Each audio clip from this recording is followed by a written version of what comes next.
We all watch Gary Bembridge from Tips for Travelers. He's the gold standard for cruise advice. It's one thing to watch from home, and it's another thing to try out the tips and see if they actually work. And that's exactly what we're going to do today. Gary has a strict protocol for checking his room to avoid disasters. That's right. Bed bugs, broken locks, noise nightmares. He says if you don't catch these within the first few hours, you might get stuck in that cabin for the whole week. So today we're putting Gary to the test. And before we unpack a single sock, we're going to put his checklist to the test. And I'll have this linked in the description below so you can too. Gary shared a story where he was on a cruise one time and his door didn't lock for 2 days and he didn't even know it. So we're going to test it out today to see if our door locks correctly. First, check to see. Yep, it's locked. Okay. All right, we're going to go inside. Close. We'll see you in a minute. Checked. Double locked. Step one, we've checked the door. Everything's good. Now we're going to check the safe. Last year, I was on a cruise for 3 days. We didn't even realize that the safe wasn't locking. We'd put the things in, push the button, thought it was locked, and we'd come back and it was open. So let's check the safe today. All right. Put your great stuff inside. You want to keep safe. Close the door. Put in the code that you want. Push lock. It says it's closed. Let's give it a grab. All right. Seems secure to me. To open, put your code back in again. It opens up. And you're all set. This one works good. And here's a habit we love.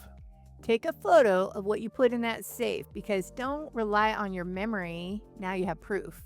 Now, before we go on, we're going to add one layer that Gary didn't mention. The high touch wipe down. It's a non-negotiable for us.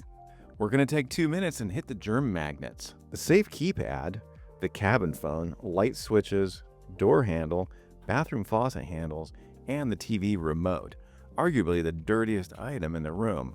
Another tip that Gary has is to check your room to make sure that there's nothing going to make noise at night. So we always make sure we have a cabin to one side of us, a cabin to the other side, cabin above, cabin below, and cabins opposite of our rooms as well. Another thing that Gary recommends is taking a 360 video of your cabin.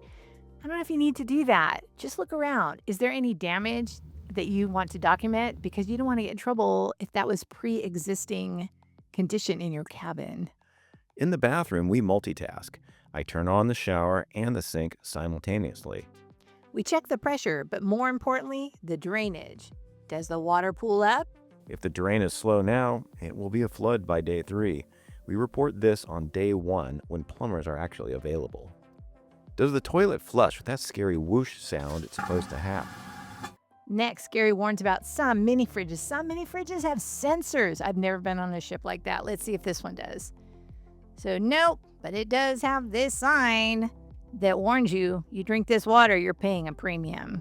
Finally, the biggest source of frustration, the AC. Let's turn it down a little bit and we'll check the operation. Okay, so that's turned down. And let's hold up this tissue to the vent and see that it gets blown. It does, and the fan's working good. So you're gonna have a comfortable night's sleep. Next, we check the most critical furniture in the room, the bed. First is the configuration. You can have your bed set up as a queen or 2 twins. If they set it up as a queen, you want to make sure that they're doing their best to keep that gap closed. One thing you can do is if that gap is bugging you, they can give you a topper for the bed. So that'll help kind of close that gap for you by having that layer of comfort. Next is the pillow check. Gary loves a feather pillow. So check your pillow. Is it too hard, too soft, just right? You want a hypoallergenic, want a feather pillow? Ask your room steward. Whether your tip is about getting a topper for your bed or getting a different kind of pillow, you want to do that as soon as possible on embarkation day because if they have some, they may have a limited supply and you want to make sure you get yours before they run out. And finally, take the time to check your bed for bed bugs. So you want to pull back to get to the mattress. Then you're going to use your flashlight and you're going to look for any rust color stains or black. That would indicate bed bugs. If they're there, Do not unpack. Get out of there. Go down to guest services and let them know. Next, we're going to do the power audit. Let's see how many different types of plugs we've got in this room. We've got 3 standard US and 1 European by the desk here. That's pretty good. That's a lot for an inside cabin. Also, if you come over here by the bed, these lamps have a USB plug on the side that you could use for charging as well, because, everybody's got devices they need to charge, right? Another important safety step is knowing where your muster station is and walking the route on day 1. It's printed on the back of your cabin door and listed on your cruise card. That's your assigned emergency meeting point. On this sailing, we checked in our muster station before we even got into our cabin. Most cruise ships now use e-muster. You watch the safety video, then report to your station. But don't skip walking the path.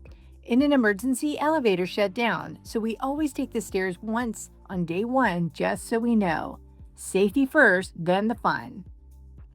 The next step is what we call the day 1 wish list.